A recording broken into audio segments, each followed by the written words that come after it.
Ladies and gentlemen, welcome back to the DFS Army Fantasy Football Show. I am your host, Flex Shane. You can follow me on Twitter at the Flex Network 1. Today, I'm joined, of course, by Mike Dickinson. You can follow him on Twitter at Mike_Dickinson. And the Sergeant himself, Brandon Adam. You can follow him on Twitter at Brandon D. Adam 19. Gentlemen, it's a beautiful Saturday. We're here. We're in the middle of July. We are in the heat of fantasy football season. Yes, that was meant to be a pun, ladies and gentlemen. And today, because you know what? We have been influenced greatly by Mike Dickinson. We're going to be wet blankets today. We're going to talk about 6 fantasy football busts that are going to break up your team. So buyer beware. Mike Dickinson, I'm going to throw it right to you. Who is your first bust that fantasy football managers should avoid this year? All right, so if you're watching on YouTube, and you should be, when you're on YouTube, hit like, hit subscribe, get notified every time we post another video. If you're watching on YouTube, you see that Sergeant Adam has grenades on his shirt.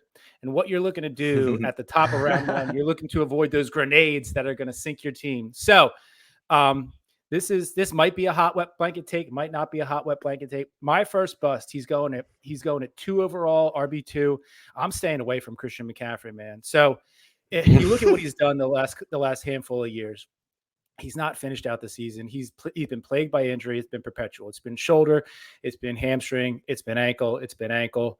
So you look at where Carolina is at from an organizational standpoint. They just traded for Baker Mayfield. The Darnold trade from last year kind of blew up in their face. This coaching staff is kind of fighting for their life. So you kind of reach an impasse with a player like McCaffrey, and listening and reading that there seems to be a lot of division about McCaffrey as the RB2. I've seen him go number 1 overall as the RB1. And, I think that from my standpoint, what I look to do in the first round is avoid those landmines that are going to sink your draft. So I see 1 or 2 scenarios here. Either he comes out with his full workload in the first 4 weeks and he's putting up 23 to 30 points a week, which is what we expect out of him in a full PPR setup. I mean, getting 90% of those touches, and then something happens. He breaks down. He hurts a shoulder. He takes a hit. He twists an ankle. The high ankle from last year comes back, pulls a hamstring, something along those lines. So then he's out of your lineup, and is he out for 3 weeks? Is he out for 5 weeks? Does he go, does he go to IR? There's a whole huge range of outcomes there. That's one scenario. So you get him for 4, you get the top producing back, the top fantasy asset for 4 weeks, then you lose him for 4 to 6 weeks. The other, and I think more likely range of outcomes for him, is that they decrease his workload. I think he's proven that when he's on the field, he's absolutely electric, but he can't shoulder that load. He's not a guy who can be in there for 90 to 95% of the snaps in any given week. So they drafted Chuba Hubbard last year. I'm not hugely impressed with Chuba Hubbard, but they brought in Donta Foreman this year, and we saw what Donta Foreman did. He put up the same yards per carry in Tennessee as Derrick Henry did when Derrick Henry went out last year. So I think they brought him in for a reason. I think they brought him in to be the short yardage situation, to potentially spell McCaffrey in goal line situations, and honestly, to be a guy who you could platoon with Hubbard and give McCaffrey off for a series or 2. So for that reason, if he's going at the 102, 2 overall, sometimes he's going at the 101, 1 overall, I think I got to stay away from him at that point, because I think that what we've seen over the last 2 years and what they're telling us from an organizational standpoint just says that he's not going to produce at that level. Go ahead, Brandon. Look like you had something to Don't say. hate it. I actually like it. It's a scary pick, man. It's a pick for the guys with some real cojones, man. If you are a risk taker, I understand it. He is definitely a guy that is worth the risk when he's on the field, but he's proven, man. He's proven that right now his body, he was a smaller back coming out of college, and people were talking about it then. And that stuff has kind of come to fruition, and let's see if hopefully it can just reduce him like 10%, 15% on those key, high impact, tight area type of runs, and keep him healthy, because when he really is getting hurt when people are breaking through in the backfield and getting him in the backfield. That's when that's when running backs get twisted up, rolled up on, gets an ankle, tweaks a knee. You can see those type of things. So I understand that. That's a completely fine pick. And like you said, you don't want to ruin your draft on your very first pick and he has a lot of risk. But if you have that risk, if you are cool with that, then I understand the pick. But I haven't picked him. Let's just say that I haven't picked him either, Mike. Okay, so here's a question then, right? So I mean, whenever we're talking about bust, I mean, just for the people, it's basically relative to what, right? It's a bust at ADP. their ADP, right? And it's relative to what other players you can take there. So I'm on the NFFC. We've got enough drafts in the books now. There's about 120 in the last month, where it's starting to become reliable ADPs. And Christian McCaffrey, he's actually going 3 in the NFFC overall. Cooper Kupp's going 2 over, going number 2. But what I like is they show you their max. So when they were the earliest they were drafted and the latest they were drafted. So earliest, of course, 1. The latest he was drafted was 8. To me, that if he falls to 8, man, like that's a lock. He fell to me at 5 one time, and again, it's just enough drafts where I'm going to pull the trigger at 5. I have typically gone Cooper Kupp. If I'm at the 2 spot or even the 3 spot, if Kupp's there, I'm typically going there. For me, it's a conversation between him and probably Justin Jefferson, and even then, I'm probably leaning Jefferson. But Mike, where are you comfortable taking him?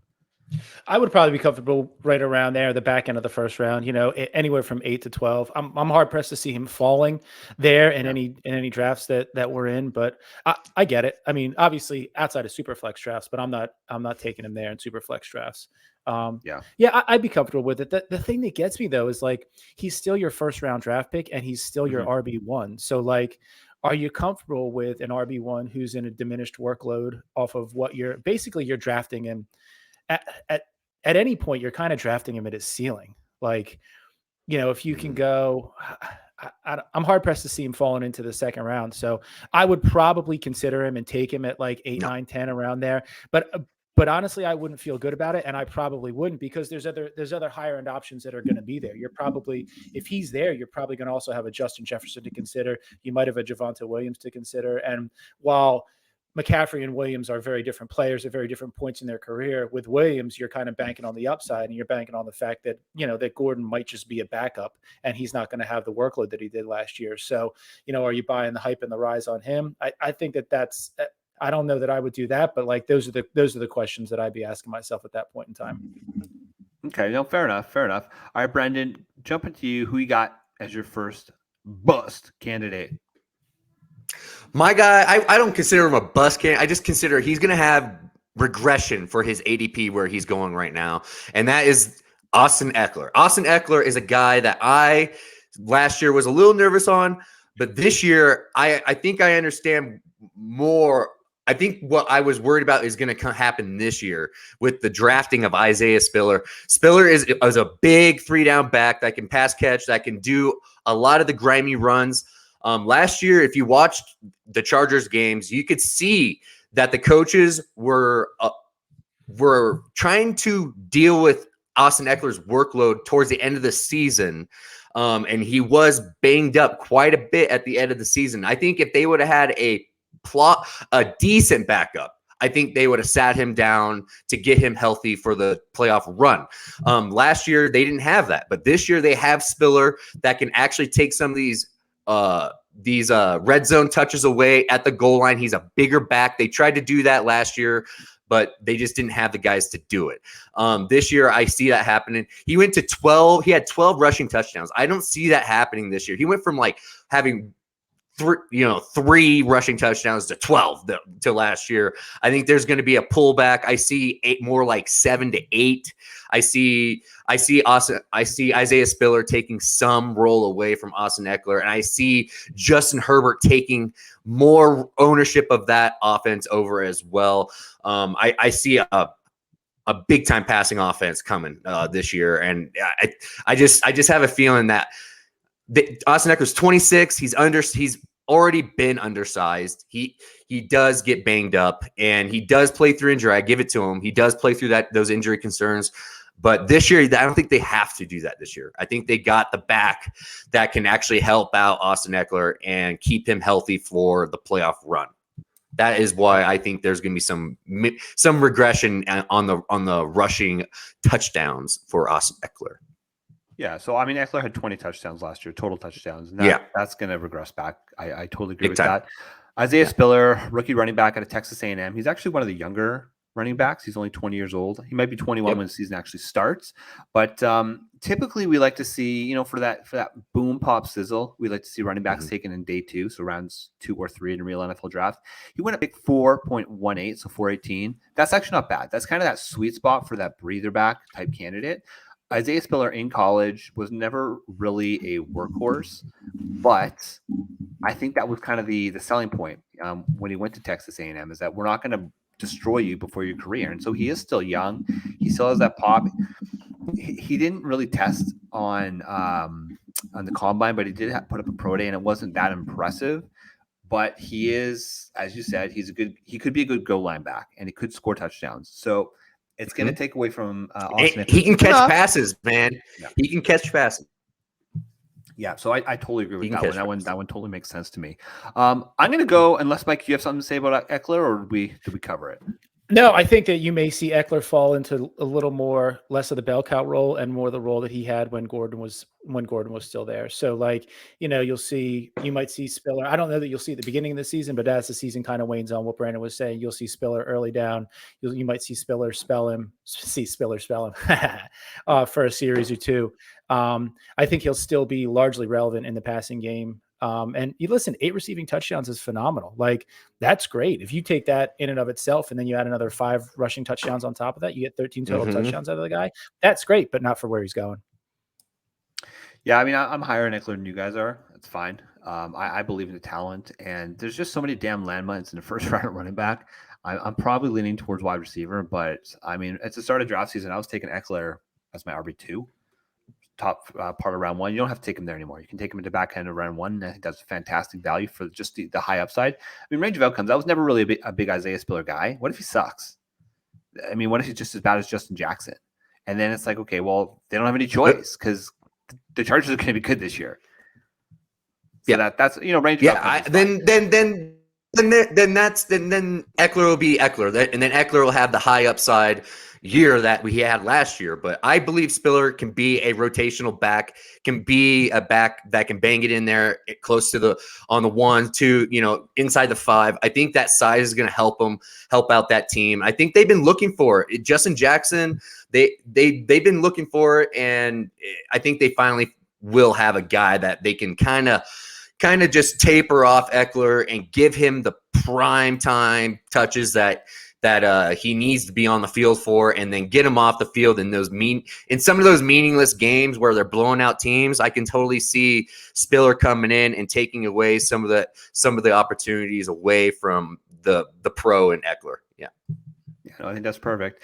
I think it's really interesting because Austin Eckler was your bust. My next bust candidate, and if Alan Seslowski is listening, cover your ears, brother, because my bust candidate is Ezekiel Elliott. Okay, so Ezekiel Elliott, obviously Dallas Cowboys running back. He's going at ADP 40 overall as the RB 17. So seemingly it seems like it's okay. It's not that bad. You don't really have to pay the King's ransom that you had to pay in previous years.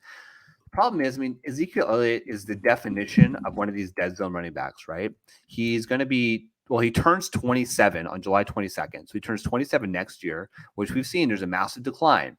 Throughout his career, he has had 1,650 rush attempts. One of Zeke's superpowers is the fact that he's been able to stay healthy. At some point, we saw it last year with Derrick Henry. I mean, Derrick Henry at touch number 1,380, 81, I should say, is where he got hurt. All right. At some point, Zeke's going to break down. So it's going to be 2 scenarios here. He's either going to get his workload cut because Tony Pollard, he's young, he's explosive. You know who Tony Pollard reminds me of? Brandon D. Adam? Austin Eckler. So if we think that the Cowboys are going to be good this year, right? There's going to be opportunity, right? And that's what we're going to bank on for Ezekiel Elliott to pay off. He's going to have to get those touchdowns. Last year, Zeke did score 12 touchdowns, which actually was 3rd in his career. Year before that, in 2020, he had 8. 2019, 14. So say he regresses 2 or 3 touchdowns. He's still getting 237 rush attempts last year. That's still quite a bit. What if that falls to 180? Get Tony Pollard. Tony Pollard's not a small dude. He's still 210 pounds. He's a little over 6 feet. So Tony Pollard is going to come in and he's going to cut back on Zeke's production just enough where Zeke is not going to pay off his 40 ADP. If you can get him in, say, round 6, right?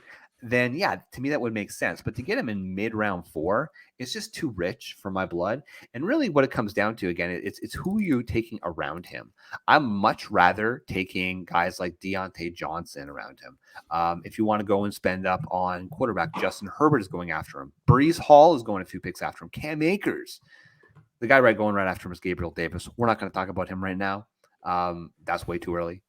But listen, Ezekiel Elliott, he's had an amazing career. He's been a fantasy darling forever, but I think his time is coming, ladies and gentlemen, and buyer beware with Ezekiel Elliott. Mike, what do you guys say about that?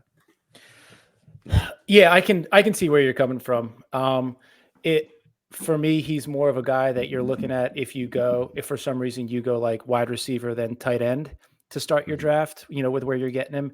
And listen, he ended up as the RB7 last year, very, very sneakily. He had that PCL injury. I think he had a PCL strain for a majority of the year, and that kept his workload down. I don't know that we're going to see him drop all the way back to 180 carries. Maybe we see him drop down to 200 or so carries. He averaged 4.2 yards a carry last year, so that'll probably put him in that 850, 900 range. You'll probably see some touchdown regression. So yeah, I'm fine with it.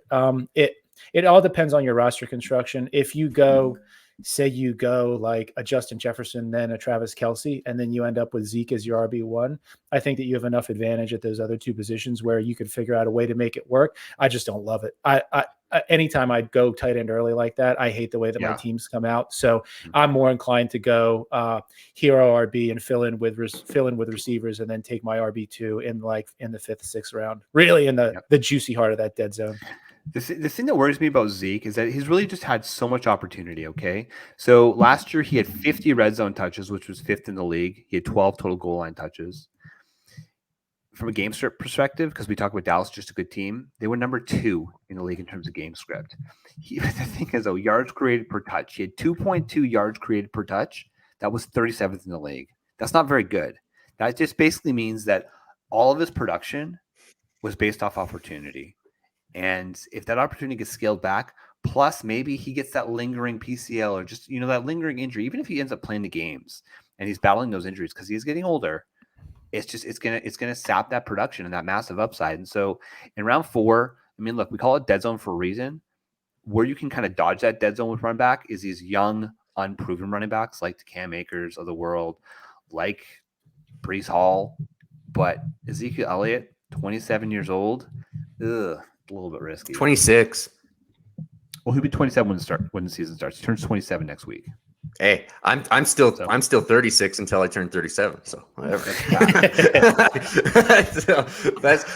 Dude, I get you, but I think Zeke follow the money. I think Zeke is Dak's best friend. I think Zeke is going to be. Jerry Jones loves Zeke. He loves that guy. I don't think they're going to take away his role just yet. I think he was battling last year quite a bit through a PCL injury. That's a big injury, man, to be able to battle through. I'm actually surprised that he wanted to battle through that. If I were him, I would have probably not battled through that because PCLs are when those things go, it's a catastrophic thing. And I just don't there's no reason to mess with that, especially when they had Tony Pollard that could just be very explosive player. There was no reason to run Zeke out there unless Zeke wanted to. But I do think this is the last year. I think this is like the last year of the changing of the guard with the old running backs, the Henrys, the Zekes, those guys, the James Connors, the older backs. In 2023, there's going to be a major starvation for RBs in Dynasty because I think a bunch of these older backs are just going to fall off after this year. I think Zeke is going to be able to put in. I think he'll still be an RB1. I think he'll be like RB10 through 12, somewhere around there, no matter what. I think that's his floor. If Pollard misses any time, nobody wants to talk about that. If Pollard misses any time, he's going to be just a monster. No matter what. I think they're going to pay. They're paying this man a shit ton of money. I think they are going to use him until they run the wheels off of him. And like I said, man, he's a big personality in that locker room and on that team and on the identity of the Dallas Cowboys. And I just feel like whenever his teammates talk about Zeke and his performance last year, they just say, just wait. Because everybody knew in that locker room what he was going through. I think people out on the outside didn't realize what was going on. Like myself last year, I was screaming at the top of my lungs. Pollard is better right now. And I agree with that. It was just due to injury, really. I really think it just came down to injury.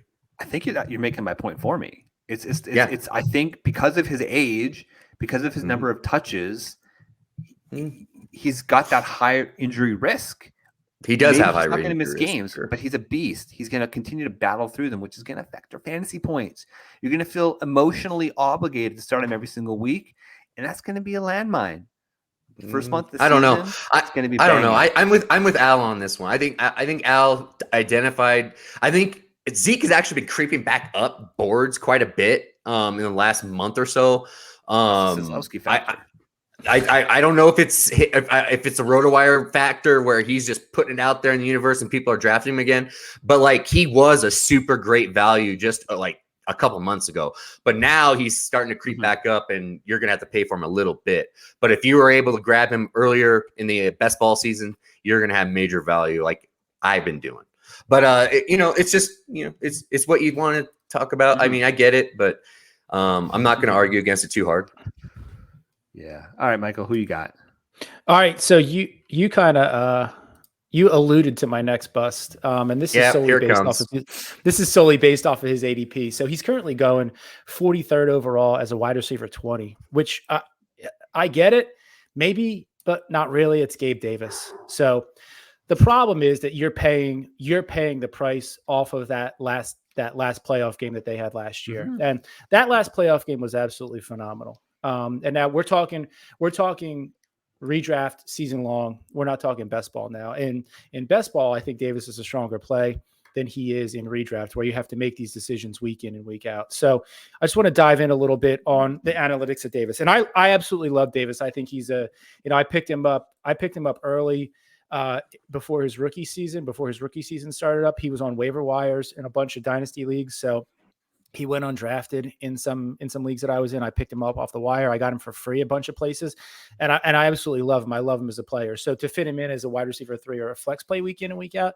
is fine. But I think to count on him as a wide receiver 2, which is where he's being taken right now, is a little bit more difficult to stomach. So you look at his last 2 seasons. His numbers are nearly identical. He's had each season. 62, 63 targets, 35 catches. That nets you out to basically a 56% catch rate, 9.2 yards per target, 16.4 yards per catch. So on the high side, and this is awesome. This is hugely optimistic. If you go and say, all right, I think he's going to double the number of targets that he gets this year. And that's a huge, that's a huge proposition. I don't know that you can bank on him doubling the number of targets that he's going to get this year. I can. So they have 184 they have 184 vacated targets between Cole Beasley and Manny Sanders. They added James Cook, they added Jamison Crowder, they drafted Khalil Shakir, and they brought in OJ Howard. So backups. Crowder's not a backup. Could Davis in theory pick up 60 targets? Maybe. Do you want to draft him at wide receiver 20? Banking on that fact, I don't. So if he runs out, if he 120 targets, gets him 67 catches for 1,102 yards and 7 touchdowns, that's 219 PPR points on the season. That sounds great. 219 PPR points. Give it to me. The problem is that's wide receiver 24. So you're drafting at wide receiver 20, his best possible, and that's a best possible outcome. His best possible outcome is 4 points below where you drafted him. So for me, I'm not taking him there. I'm not taking the risk. I think question. Yeah. If his targets increased by double, like you're saying, and he has a 40% conversion rate at his TD rate, then you wouldn't expect him to be at the same TDs. He would be double-digit TDs. You can't count on converting at 40. You can't count on a 40%. But it might drop a little bit, but it's not going to stay the same. He will get more touchdowns if he has double the targets. Period. That's just what that offense is going to do. Give him 3 more touchdowns. Give him 3 more Okay, touchdowns. so now he's back to his ADP. You're drafting him right at ADP then. His ceiling is his ADP. His ceiling is his ADP. And in my world, I'm not taking somebody at ADP at their ceiling. I'm just not doing it. Honestly, right now, I'm a big and Davis I know that truther. he's 227 pounds. I know he's bodied up. I know all that shit. Like, I've seen the videos, I've seen him lift, and I've seen all that stuff. And that's awesome. I'm not worried about that. I love him much more as an NFL player, but for me, he's much safer for me as a mid-tier wide receiver 3, where I don't have to count him and I don't have to count on him and put him in my lineup every single week. I'm much more comfortable with him around wide receiver 30. Okay, then honestly, then you'll never have him on your roster in redraft. Period. And that's fine with me. That's fine. That's totally fine. And if that's what you're saying to everybody, is that his ADP has crept past the point where you feel the value is too there. The risk is there's higher risk with Davis because the ADP has crept up because people are buying the breakout and buying that. And like I would say, like a couple months ago, like when he was getting drafted in the wide receiver 30s, easy smash. I'm fine with easy that. smash draft. I get that. And that's what I was doing. But at this point now where everybody, this train has gotten a little out of control. I'll admit that, a little out of control. Like when he's going above a DK Metcalf, a Deontay Johnson, that is wrong. That's just wrong. You don't draft a wide receiver 2 that hasn't completely broken out yet over a guy that's wide receiver 1 on their teams. Like that's just bad drafting. So that is where I understand what you're saying, Mike, and I get that. And this is actually the ceiling. You're drafting the ceiling of Davis if you want Davis right this minute. And it's even hard for me to pull the trigger on him if I see a DK Metcalf, a Deontay Johnson behind him. That's crazy. I'm not going to do that. And even though I'm a big Davis guy, I believe the breakout is coming. I don't know how big the breakout's going to be, but to say that he hasn't proved himself, like there's people all over this Twitterverse that are saying that he hasn't earned this hype train when the man has broken out in the biggest times of his career. And everybody on his squad is saying Davis is going to have a bigger role this year, coming from the coach, coming from the GM, coming from teammates, even Josh Allen. They are banking on him coming and breaking out this year, and that is why the Bills are just going to be so hard. They're going to have Diggs, they're going to have Davis, they're going to have Knox, and then they're going to have Cook coming out of the backfield catching passes, and it's going to be extremely hard to defend.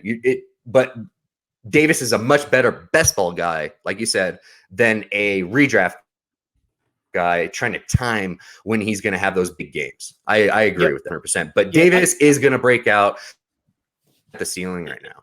And I understand what you're saying. I think if you look at what a breakout looks like, a breakout could look like 95 targets, 53 catches, 873 yards, and 10 touchdowns, which is great. But that's not good enough to take wide receiver 20. That gets you closer to the 200 points. I think that puts him in that. I think he's high 1,000 yards.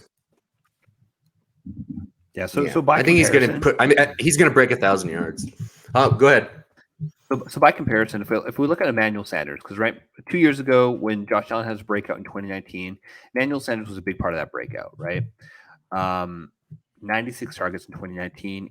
I mean, he was 2 years ago. 2020, not so much, but in 2019, when Sanders first came over to the Bills, 96 targets. I think that's realistic, but it was only about 11 to 12 fantasy points per game for Emmanuel Sanders. So I think that would be a win, but that's more of a wide receiver 3, to Mike's point. So I will say, though, the NFFC, which, again, we've started to look at because it's more of like a sobering, it's more high stakes, and we finally have a decent data sample. In the last month, 120 drafts. Gabriel Davis is going as 52 overall, ADP. That's right around where I have him ranked. So it's more, I guess maybe it's a coincidence, but that's where I would be comfortable taking Gabe Davis. I wouldn't take him every time, but if he fell to me right there, I would. Amon-Ra St. Brown's going right after him. I like Amon-Ra St. Brown before him, but there's players who are going ahead of him that I really don't like Allen Robinson. Spoiler alert, I'm going to talk about him right away here. He's going way too high, right? So I guess it's relative to what? 50? I think that's a nice little sweet spot.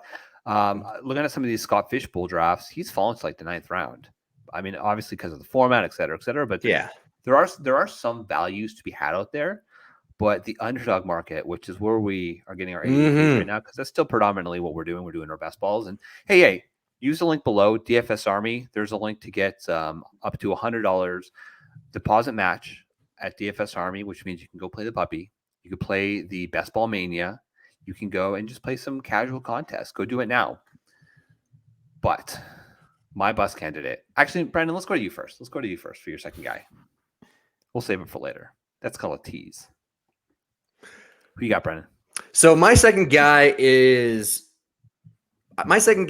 I'm not drafting at their current ADP, is Pat Mahomes. Pat Mahomes is a guy that this year is going to be learning a whole new set of people around. I believe this team worked through some glitches early in the season to figure out who their guy and the roles will get defined early in the season. I think they got to figure out who is going to be their one, who is going to be their two. And honestly, if Juju Smith, I don't believe in Juju Smith-Schuster as a one. I believe him as a wide receiver 2 and beyond that. But I don't believe that Juju can carry the water to be their wide receiver 1 like people are projecting him to be. I just don't see the capability of him. Whenever he was the guy, he failed over in Pittsburgh. He did not play well when he was just the guy. When he had people outside, all around him, that's when he started performing and having monster games. And that's when people paid crazy picks to get him, because suddenly people were touting him as the wide receiver 1 in the league in Dynasty, and people bought it. The biggest fade in fantasy history for me that was. And that, to me, there's a big problem with the Chiefs, and people don't want to take that and understand that there are going to be some major learning curve. I think there's going to be a massive learning curve in that squad with Sky Moore, with MVS. Kelsey's going to be doubled, tripled all the time. Okay. It's not going to be easy for Kelsey anymore. It's not. Without Tyreek Hill, without that stretching ability, without that game breaking ability, that is going to be a problem for Travis Kelsey as well. Until Sky Moore proves that he can go downfield and do what Tyreek did, I think that offense is going to sputter. It's going to struggle. And I think Pat Mahomes will throw way more interceptions this year than he ever has. And I think there's going to be some frustrations in Kansas City. And I just feel like Pat Mahomes is a guy that in redraft that I am not going to have a lot of. But in Dynasty, I have Dynasty shares of him. I'm not moving him for nothing. He's still an elite talent. He's still all that. But in redraft, he's a guy that I'm steering around. I would rather have Justin Herbert, Kyler Murray. I would rather have Lamar Jackson. I would rather have Josh Allen. You know, I would even say Joe Burrow is another guy I would actually like above Pat Mahomes. I would not be drafting Pat Mahomes where he's going right now as QB3 or QB2 in any redraft leagues right now. I just won't. Okay, range of outcomes, guys. Range of outcomes here. Mike, just give me a probability. Percent chance Kansas City finishes last in their division. The AFC West. Give me a percent chance. 12. Okay. Yeah. Brandon, So I'm going like 20% too. Obviously, 20%, brother. Chance. They're better than average, but yeah, I think there's a good 20% chance that they could finish last. Las Vegas has improved. The Chargers, I think, my wife is asking me. This is the most random. My wife doesn't talk to me about football. She thinks, okay, you deal with too much football. She was asking me, who do I think is going to win the Super Bowl this year? My pick. Here we is go. The Chargers. It's going to be Justin Herbert. Ooh. It's going to happen. This is the ascension time. The team that, in my opinion, has improved the most is the Chargers. Okay, so they're dealing with that. Devontae Adams, Hunter Renfrow, Hunter Renfrow, and Darren Waller. They're going to be a challenging team over there at Las Vegas. And then Denver, Russell Wilson, one of the best quarterbacks in the league. People are going to be, it's going to be a crazy year. Now, the one thing I will say about Juju Smith-Schuster, Yes, he's the number one wide receiver target on the team, but Travis Kelce is a game changer, right? So, I mean, yes, it's a different dynamic between him and, say, an A.J. Brown, right? But Travis Kelce is still going to be the number one option on that team. But I do see your point. I like Sky Moore. It's the word on the street is that MVS had a pretty solid OTA. So who knows where this is going to go? Yeah. But MVS didn't do squat with Aaron Rodgers. Although that's another name I'm staying away from, Aaron Rodgers. That's another bust of a QB. Yeah. That is if you're drafting Aaron Rodgers, you are so going to be disappointed, man. Like, they are going to run the piss out of the football and check down Charlie all day long to Aaron Jones. That's what's going to happen. Unless Julio Jones makes it up there and can stay healthy for them, that could be a guy that could possibly be a veteran that can go up there and help him out. But I think in that cold weather, Julio Jones's hamstrings are going to blow out in 2 weeks. So that's just what I think. It's just proven to me that that's what's going to happen. I just see a massive step back for the Kansas City Chiefs this year, and I just don't see them being their dominant selves, man. And I think people that are drafting Mahomes and all these Kansas City Chiefs, I think they're going to be sorely disappointed, man. And honestly, I think the best one, you're going to laugh, I think the best Kansas City Chief to draft is Rojo. That's the best value. Whoa. That's the best guy. I think he could be the number one running back in that freaking team. Like, why wouldn't he be, right? Like, I just don't understand how people are still drafting Mahomes as if he still has Tyreek Hill. And I'm telling you, it's going to be a major learning curve. And this is the first time Mahomes is going to have adversity in his career, man. I'm excited to see it. I'm excited to see how he deals with it. I think he's going to risk the biscuit a lot, and it's going to get taken by the defense way more often than people think. Yeah. One of the biggest things that people forget is that, and this is both a knock on Tyreek Hill as well going to Miami, is just the fact that Tyreek Hill and Patrick Mahomes has such good chemistry. When Mahomes is in the pocket, he can distribute the ball anywhere, right? But the second that the pocket breaks down, he's got to scramble.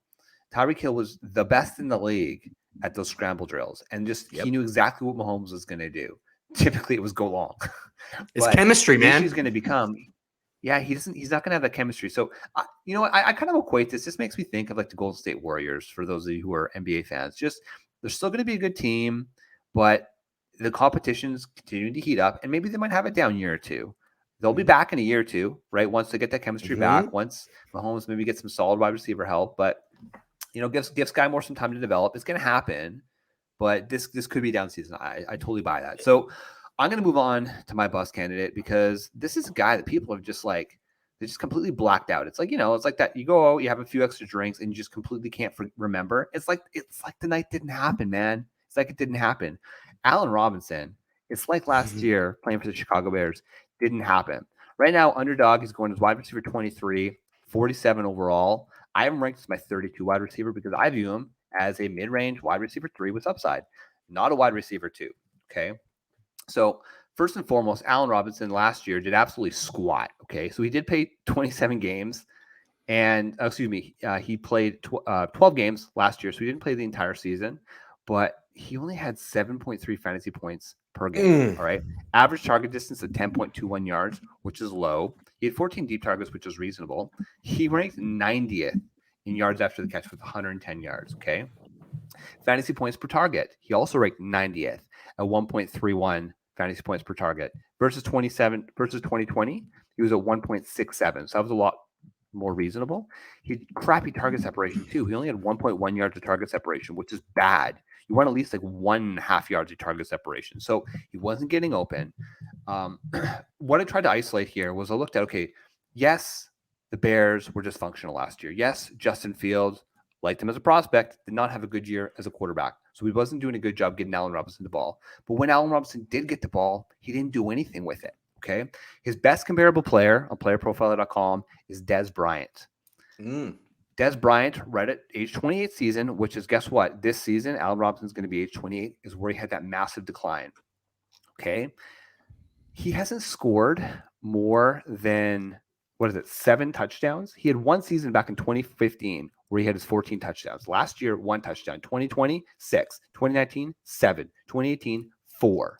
Okay, so it's not like he's been putting up the touchdowns. He's been getting the targets. Odell Beckham went to the Rams. Odell Beckham had a breakout. He's back. He had a resurgence to his career. Odell Beckham was traded to the Rams in week 10. Okay, so regular season games, he had 2 games as a wide receiver 1, where he finished as a 9 and the 11. He had 1 game as a wide receiver 2, where he finished as 21. He had 2 games as a wide receiver 3, and he had 3 games as worse than a wide receiver 3.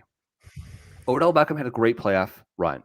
He was probably going to be the Super Bowl MVP, but Odell Beckham did not have a resurgence to his career. If you think that Allen Robinson, who did nothing last year, is just going to walk in, all of a sudden, Matthew Stafford's going to be like, yeah, man, this guy's going to get the ball. He was good 4 years ago. Let's get him the ball. People are going to be sorely disappointed if you're drafting Allen Robinson as current ADP just because, he's a Ram now. Brendan, roast me. You know what? I think it just came down to hating where you're at with him. When I watched Allen Robinson on the field last year, it looked like a guy that was just disconnected, didn't didn't care. Like that's he just didn't care. Like he was just like, you know what? I'm just here to collect a check and I'm waiting for free agency. You know, that I think that's pretty much what I mean. That Bears team last year was just a dumpster fire. Come on. We got to understand that Nagy had nobody in that locker room believed in what they were doing. Allen Robinson has been an elite guy for a while before that. And so, I mean, I don't know. Whenever people go down south to the LA Rams, it seems like they get rejuvenated. It seems like they get to be very excited about what's happening within that offense for their role. And the only thing I see that can mess with Allen Robinson's production and him not paying off ADP is the fact that Odell Beckham is still out there, guys. Odell Beckham is still out there, and there is word on the street from the blurbs I've read or read and follow is that the Rams are just waiting to sign him when he's healthy. But like the question he's is, going when to is take he gonna be healthy? a minimum deal. Yeah, exactly. And that's what I'm saying. Like, will it be like halfway through the season that he's healthy and he gets signed halfway through the season? Or, you know, like that's another name that Green Bay should be freaking all trying to go get once he's healthy is Odell. Green Bay should be all over, or Kansas City. Those are the 2 teams that should go get Odell when he's ready. But it seems like there's a connection still with the Rams, and that's still a possibility. But I still like Allen Robinson. I like him. I think honestly it came down to attitude and just not giving a shit about the Bears. Like, I honestly believe that. Yeah, I mean, he was franchise tagged, which he did not want. Well, I think it was franchise tagged twice, if I remember correctly. He was pissed. Yes, so I get it. He but was very the thing mad. is that the 4 seasons where he was the most productive in fantasy football, he received 150 targets. Okay. Yeah, 2020, 151 targets. 2019, 153 targets. 2016, 150. 2015, which was his breakout season, he had 151. He gets 90 targets compared to say 2018, where he had 94. Put up 11.8 fantasy points per game. That's boom. That was wide receiver number 30. That's pretty much right where I have him ranked. How many targets did Odell get last year? 12 points. How many targets did Odell get last year? I don't have that in front of me. Rams offense. I don't have it in front of me. I could look for it, but I don't know. I'm sure that number is somewhere above 100. I could look. You got it here. Okay, this is fantastic. Yeah, I think the ADP with Robinson is what takes you off him. You know, for him going, he got 82 targets. Yeah, I mean Robinson's going at wide receiver 23. So you're. Sorry, Mike. You go ahead. No, that's okay. I mean, he's going as wide receiver 23, so he's being drafted as a wide receiver 2. And again, this might be a situation where he's being drafted at his ceiling, kind of like with Davis. So if he falls down and he's wide receiver 28, 29, 30, I'm in on him there. I'm in on him as a player. And I think that unlike Davis, I think that there will be teams where I have access to Robinson as a wide receiver 3, as a flex option, because I think that that number will start to come down a little bit. As we get into camp and some of these rookies start to pick up some more hype, I think that Robinson's ADP will start to drop. Yeah. It's all about relative value. And I think people are just going to be disappointed about where you're drafting Allen Robinson versus to where he's more likely going to finish. I think he's going to finish as a solid wide receiver 3 that you're happy to get on your team as a wide receiver 3, because he's going to give you, honestly, probably wide receiver 1. Like he could have a two touchdown game. So that's in his range of outcomes. The problem becomes for the vast majority of it, it's going to be Coop, man. Coop's going to get the ball. Coop's going to get fed this year. There's a reason we're still drafting Cooper Kupp as if he's not going to regress because he's not going to take a step back. So that's all. That just worries me a little bit. And also then you hear the fact that the Rams really do want to get a little bit more back to that running football game. I mean, they didn't have anybody last year. Darrell Henderson is a glass doll. Cam Akers is awesome, but he's injured, right? Sonny Michel was gallant for his efforts, but he's older, right? He wasn't super electric. But Cam Akers healthy. They're going to want to run the ball more. They're going to take a little step back in terms of relying on Matt Stafford, at least early in the season, right? Maybe down the playoff stretch and in the playoffs, they'll lean more on Stafford. But then is Stafford even throwing yet, guys? Like from last I checked, he wasn't even throwing yet from that shoulder surgery. So there's just too many question marks for Allen Robinson going where he is. And again, you completely have to black out of last year and say, okay, it didn't happen. It was dysfunctional, and that was what it is. So I don't know. I don't trust it. I don't think I have any shares of Allen Robinson in any of my best balls because he's just going too high. And I would rather take players around him. So that's it, boys. Let's wrap it up there. Mike, where do the good people find you? Find me on Twitter at Mike_Dickinson, talking trash. Boom. Brandon Diato.